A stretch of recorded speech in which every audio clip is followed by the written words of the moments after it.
অপ্রাপ্তি বলে তো কখনোই কিছু ছিল না। আমি মনে করি যা পেয়েছি এটা বয়সের তুলনায় মানুষ হিসেবে অনেক বেশি পেয়েছি সবসময়, আলহামদুলিল্লাহ। আমার অপ্রাপ্তি বলে কখনোই কিছু নেই। পদক্ষেপ নেওয়ার চিন্তাটা এখনো পর্যন্ত করিনি, কারণ এখনো পর্যন্ত আমার হার্ম হয়নি। কিন্তু অবশ্যই আমার নাম ব্যবহার করে যদি আপনাদের মতো ভাইয়ারা যদি এরকম ভুল ইনফরমেশন পান, কিংবা আপনাদের মতো ভাইয়ারা যদি এরকম মিস ইনফরমেশন পান এবং আমাকে মনে করে আপনারা গিয়ে একটা ব্লাফ নেন, এটা আমি অবশ্যই চাইবো না। সো ভবিষ্যতে যদি এরকম আরও হয়ে থাকে, কিংবা এই যে আপনি বললেন এটা আমার মাথায় থাকবে, আমি অবশ্যই তখন পদক্ষেপ নেওয়ার চেষ্টা করব।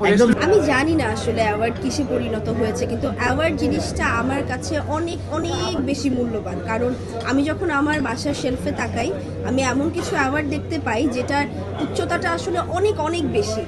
সো আমি চাই আমার শেলফে এরকমই মূল্যবান অ্যাওয়ার্ডগুলো থাকুক, এরকম যেগুলো আসলে অনেক বেশি ভারী সেই অ্যাওয়ার্ডগুলোই থাকুক। এর বাইরে এরকম মানে অ্যাওয়ার্ড তো আসলে অ্যাওয়ার্ডই, এটা নিয়ে কখনো কিছু বলার নেই যে আসলে অ্যাওয়ার্ডটা কেন পেলাম কিংবা কেন হলো।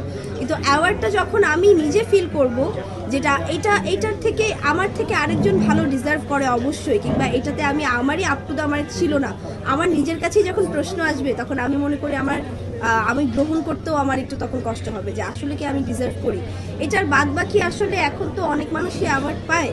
আমি মনে করি অ্যাওয়ার্ড প্রোগ্রাম হোক, প্রোগ্রামের সাথে আমার কোনো সমস্যা নেই, কিন্তু জুরি বোর্ডটা যাতে ওভাবে একটু যাচাই বাছাই করে অ্যাওয়ার্ডটা দেয়। আমি মনে করি অ্যাওয়ার্ডটা আসলে ওরকম মানুষদের হাতেই যাওয়া উচিত যাদের আমাদের দেখতেও ভালো লাগবে, শুনতেও ভালো লাগবে, আমাদের আফসোসও হবে না যে আসলে কারা অ্যাওয়ার্ড পেলো, এই প্রশ্নটাও করতে হবে। Thank you.